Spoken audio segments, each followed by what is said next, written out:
Hello friends, വീണ്ടും ഒരു വീഡിയോയുമായി ഞാൻ നിങ്ങളുടെ മുൻപിൽ എത്തിയിരിക്കുന്നു.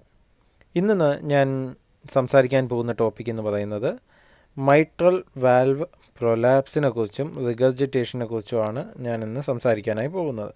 മൈട്രൽ വാൽവ് പ്രൊലാപ്സും റിഗർജിറ്റേഷനും ഇത് ആക്ച്വലി ഒരു റെക്കമെൻഡഡ് വീഡിയോ ആണ്. ഒരു വീഡിയോയുടെ കമൻറ്റിൽ റെക്കമെൻഡ് ചെയ്തൊരു ക്വസ്റ്റ്യന് ഒരു ചെറിയൊരു ആൻസറിങ് ആയിട്ടാണ് ഈ വീഡിയോ, അല്ലാതെ ഒരു ലെക്ചർ വീഡിയോ ആയിട്ടല്ല. അപ്പോൾ അതിൽ കൂടെ തന്നെ നമുക്ക് പ്രൊലാപ്സും റിഗർജിറ്റേഷനെ കുറിച്ച് നമുക്ക് സംസാരിക്കാം. അതാണ് ഇതിൽ കൂടെ നമ്മൾ ചെയ്യാനായി പോകുന്നത്. അപ്പോൾ മൈട്രൽ വാൽവ് നമ്മൾ എവിടെയാണ് ഹാർട്ടിൽ കാണുന്നത് എന്നുള്ളത് തന്നെ ആദ്യം നമുക്ക് തുടങ്ങാം. അപ്പോൾ നമ്മൾ വളരെ സിമ്പിളായി നമുക്ക് ഏതൊരു കാര്യത്തിനെയും അപ്രോച്ച് ചെയ്യാവുന്നൊരു സ്റ്റെപ്പ് പോലെ ഇതിനെ വേണമെങ്കിൽ ഗൈഡായി നിങ്ങൾക്ക് യൂസ് ചെയ്യുകയും ചെയ്യാം. അപ്പോൾ അതിന് ഹാർട്ടിൽ നമ്മുടെ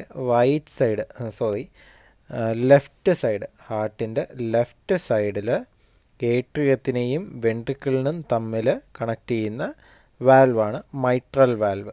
ഈ മൈട്രൽ വാൽവിന് 2 കസ്പുകളാണുള്ളത്. അപ്പോൾ 2 കസ്പ് ഉള്ള ഒരു വാൽവ് ആകുമ്പോൾ അതിനെ നമുക്ക് ബൈകസ്പിഡ് വാൽവ് എന്ന് നമുക്ക് വിളിക്കാം.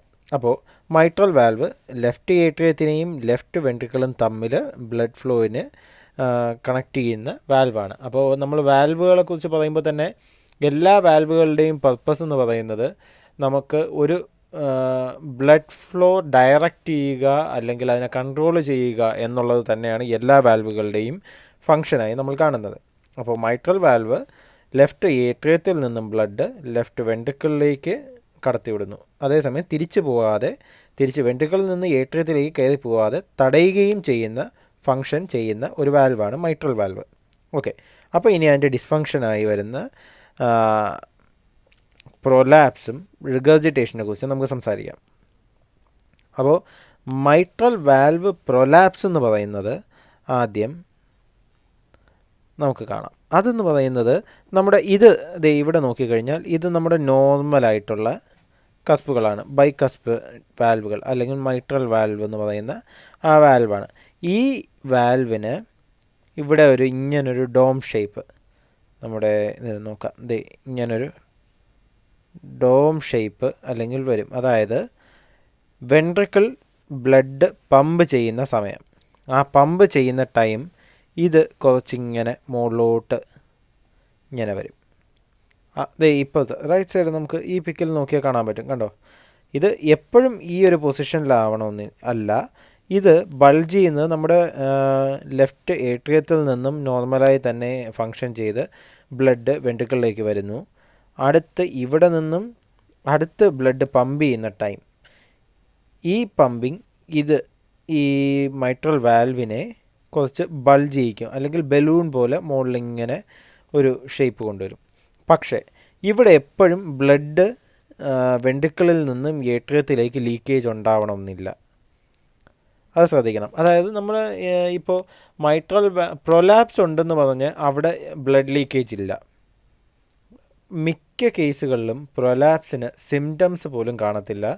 അത് നമ്മൾ ഹാർട്ട് മർമേഴ്സിലൂടെയാണ് നമ്മൾ മനസ്സിലാക്കുന്നത്. അസിംറ്റമാറ്റിക് ആയിരിക്കും. അതുപോലെ തന്നെ റീസൺസും നമ്മൾ കോസസ് നമ്മൾ നോക്കുന്ന ടൈമിൽ ഒരുപാട് കേസസിൽ അത് ഇഡിയോപ്പതിക്കാണ്, അല്ലെങ്കിൽ കണക്റ്റീവ് ടിഷ്യൂ ഡിസോർഡേഴ്സാണ് അവിടെ ഉണ്ടാകുന്നത്. അപ്പോൾ ഇതിൽ ലീക്കേജ് ഉണ്ടാവണം എന്ന് നിർബന്ധമില്ല. അപ്പം നമ്മുടെ ബ്ലഡ് ഇവിടെ പമ്പ് ചെയ്യുന്ന ടൈമിൽ ചെറിയൊരു ബൾജിങ് ഇങ്ങനെ ഉണ്ടാകുന്നു, കണക്റ്റീവ് ടിഷ്യൂ ഡാമേജ് കൊണ്ടോ അല്ലെങ്കിൽ ഇഡിയോപ്പതിക്കായിട്ടുള്ള, അതായത് നമുക്ക് അറിഞ്ഞുകൂടാത്ത, കണ്ടുപിടിക്കാൻ കഴിയാത്ത എന്തോ ഒരു കാരണം കൊണ്ടും ഇങ്ങനെ ഉണ്ടാകുന്നു. പക്ഷേ നോർമലായി തന്നെ ഇതിൻ്റെ പ്രൈമറി ഫങ്ഷൻ എന്ന് പറയുന്നത് എന്താണ്?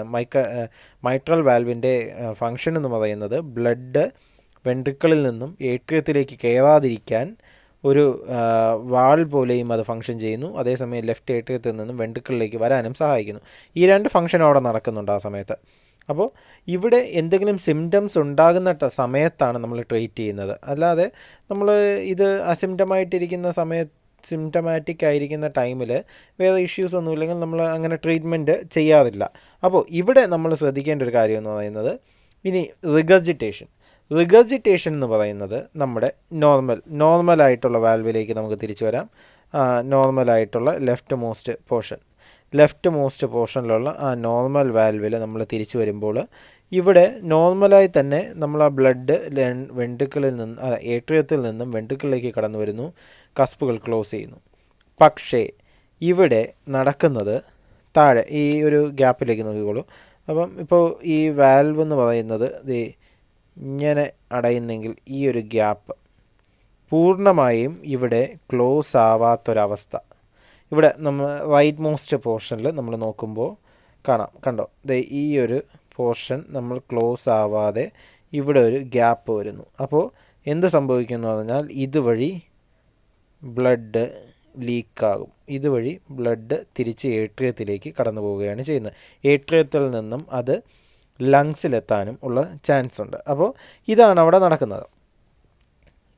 അപ്പോൾ റിഗർജിറ്റേഷൻ എന്ന് പറയുന്നത് വാൽവ് പ്രോപ്പറായി ക്ലോസ് ആവാത്ത അവസ്ഥയിൽ ലീക്ക് ചെയ്യുന്ന അവസ്ഥ, അതിനെയാണ് റിഗർജിറ്റേഷൻ എന്നും പ്രൊലാപ്സ് എന്ന് പറയുന്നത് ഇതിൻ്റെ മൈട്രൽ വാൽവിൻ്റെ ബൾജിങ്ങിനുമാണ് പറയുന്നത്. ഓക്കെ, അപ്പോൾ ഇനി നമ്മൾ ഇതിനകത്ത് നോക്കേണ്ട ഒരു കാര്യം, നേരത്തെ ആ ഒരു റെക്കമെൻഡേഷൻ ക്വസ്റ്റ്യൻ എന്ന് പറയുന്നത് തന്നെ mitral valve trivial mitral regurgitation എന്നാണ്. ട്രിവിയൽ മൈട്രൽ റിഗർജിറ്റേഷൻ എന്ന് പറയുന്നത് നമ്മുടെ ട്രിവിയൽ എന്ന് പറഞ്ഞാൽ മൈൽഡായിട്ടുള്ള റിഗർജിറ്റേഷൻ, അതാണ് അതിൻ്റെ മീനിങ്. ട്രിവിയൽ എന്ന വാക്കിൻ്റെ അർത്ഥം എന്ന് പറയുന്നത് മൈൽഡ് എന്നാണ്. അപ്പോൾ മൈൽഡ് ആയിട്ടുള്ള റിഗർജിറ്റേഷനാണ് അവിടെ ഉള്ളത്.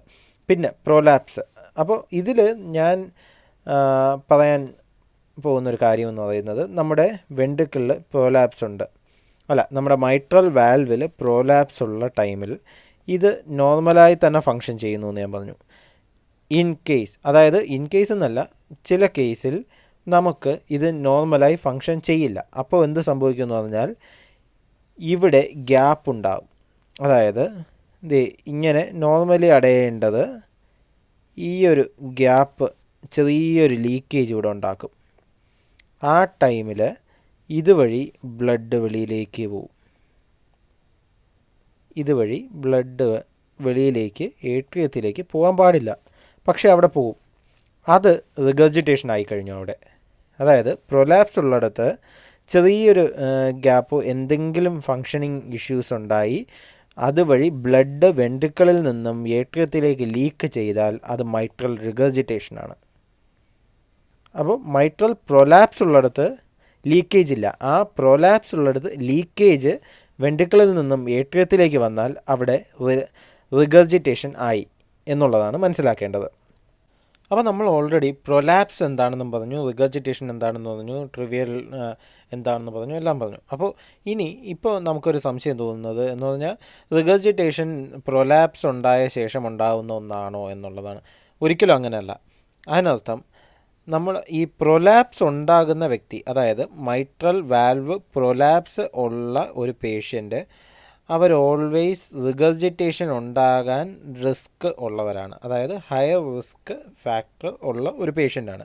അല്ലാതെ നമ്മുടെ റിഗർജിറ്റേഷൻ ഉണ്ടാകാനായിട്ട് ഒരുപാട് മറ്റ് കാരണങ്ങളുണ്ടാകാം. വാൽവ് ഡിസ്ഫങ്ഷൻ ഉണ്ടാകാം, അല്ലെങ്കിൽ മറ്റ് എൻഡോകാർഡൈറ്റിസ്, അങ്ങനെ പിന്നെ നമ്മുടെ ഈ ടെൻഡൻസ്, അതായത് ബൈകാസ്പിഡ് വാൽവ് ലിങ്ക് ചെയ്തിരിക്കുന്ന, അതായത് അതിനെ കൺട്രോൾ ചെയ്യുന്ന ടെൻഡൻ, കോഡേ ടെൻഡന് അല്ലെങ്കിൽ പാപ്പിലറി മസിൽ, ഇങ്ങനെയുള്ള ഏത് ഫാക്ടറിൽ എവിടെ എന്ത് പ്രശ്നം വന്നാലും നമ്മുടെ റിഗർജിറ്റേഷൻ ഉണ്ടാകാൻ കഴിയും. അതിന് ഒരുപാട് വാസ്റ്റായിട്ടുള്ള ഒരുപാട് കോസസ് ഉണ്ട്. അപ്പോൾ അതുകൊണ്ട് അത് നമുക്ക് ജസ്റ്റ് ഒരു ഇതിൽ പറയാൻ കഴിയുന്നൊരു കാര്യമല്ല. അപ്പോൾ അതിന് മറ്റൊരുപാട് റീസൺസ് ഉണ്ട്. മയോകാർഡിയൽ ഇൻഫ്രാക്ഷൻ ഉണ്ടാകുമ്പോൾ അത് കഴിഞ്ഞ് ഹാർട്ട് കോമ്പൻസേറ്റ് ചെയ്യുന്ന ടൈമിലും ഈ ഇഷ്യൂ ഉണ്ടാകാം. 1. 2, നമ്മുടെ കോഡേ ടെൻഡനയിൽ ഒരുപാട് സ്ട്രിങ്സ്, അതായത് നമ്മുടെ ഇതിനെ കണക്ട് ചെയ്യുന്ന ഒരുപാട് ഇങ്ങനെ കോഡേ ടെൻഡനെ കാണും. എന്നിട്ട് ഇത് ഇവിടെ നിന്ന് പാപ്പിലറി മസിൽസിലാണ് കണക്ട് ചെയ്തിരിക്കുന്നത്. അപ്പോൾ ഇതിൽ ഒരെണ്ണം നമുക്ക് ഇവിടെ കണക്ഷൻ പൊട്ടിപ്പോയി എന്ന് വിചാരിക്കുക. അങ്ങനെ വന്നാലും ഇതിന് ചാൻസസ് ഉണ്ട്, അതായത് ഫങ്ഷനിങ്ങിന് ഇഷ്യൂസ് ഉണ്ടാവാറുണ്ട്. അപ്പോൾ അതുപോലെ ഒരുപാട് വാസ്റ്റായിട്ടുള്ള ഒരുപാട് റീസൺസ് കൊണ്ട് നമുക്ക് റിഗർജിറ്റേഷൻ ഉണ്ടാകാം. പക്ഷേ ഞാനിവിടെ പറയാൻ ഉദ്ദേശിച്ചത് എന്താണ്, പ്രൊലാപ്സ് ഉള്ളൊരു വ്യക്തി പ്രോലാപ്സ് ഉള്ള ഒരു പേഷ്യൻ്റ് എപ്പോഴും അവർ റിഗർജിറ്റേഷൻ ഉണ്ടാകാനുള്ള റിസ്ക് ഉള്ളൊരു വ്യക്തിയാണ്. ഈ ടോപ്പിക്കിനെ കുറിച്ച് നമ്മൾ സംസാരിച്ചു. ഇനി ഇതിലൊന്നും ഞാൻ മെൻഷൻ ചെയ്യാനില്ല എന്ന് കരുതുന്നു. അപ്പോൾ അതുകൊണ്ട് തന്നെ ഈ വീഡിയോ ഞാനിവിടെ വൈൻഡപ്പ് ചെയ്യുകയാണ്. നിങ്ങൾക്ക് ഇഷ്ടപ്പെടുകയാണെങ്കിലും ഇഷ്ടപ്പെട്ടില്ലെങ്കിലും എന്തെങ്കിലും ഞാൻ പറഞ്ഞതിലുള്ള മിസ്റ്റേക്കുകളോ സജഷൻസോ ഉണ്ടെങ്കിൽ എല്ലാം നിങ്ങൾക്ക് കമൻറ്റ് ബോക്സിൽ പറയാം. ഞാൻ തീർച്ചയായും എല്ലാ കമൻറ്റുകളും വായിക്കുന്നതായിരിക്കും. തുടർന്ന് ബാക്കിയുള്ള റെക്കമെൻഡേഷൻ ക്വസ്റ്റ്യൻസും ബാക്കി വീഡിയോസും എല്ലാം ഉടൻ തന്നെ വരുന്നതായിരിക്കും. അതും ചെയ്യുന്നുണ്ട്.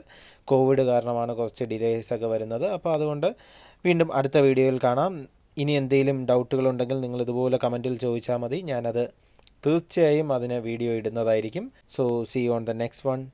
Stay safe.